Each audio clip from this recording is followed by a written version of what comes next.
Sanatsapo ianao to hafahafa Mahalala ny resaky no sady miafiafy Lay fitiava-patry say Indro fanfo nakarary say amindresady to lasa ratsapo Nandinika ny lasa dia narary atsamilo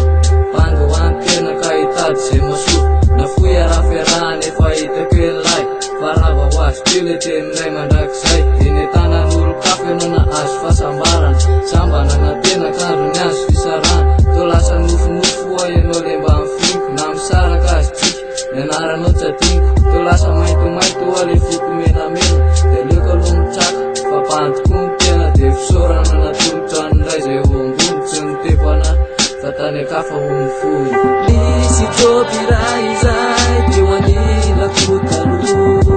Lay fitiavana nomeko azy De navokatsy ny fo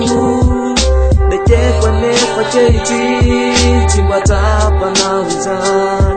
Mitamberina ataoko ilay Fitiavana tsy zay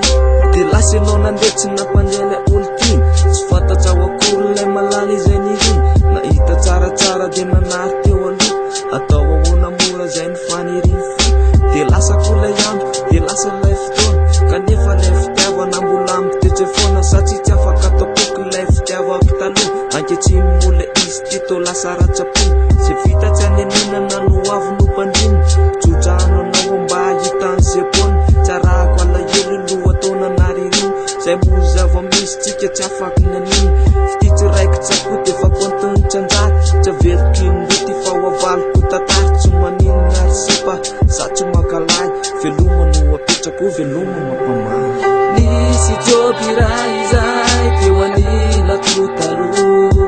Lay fitiavana nomeko azy De navokatsy ny fo Naikeko anefa kehitriny Tsy mba trapanao izany Mitamberina ataoko ilay Fitiavana tsy zay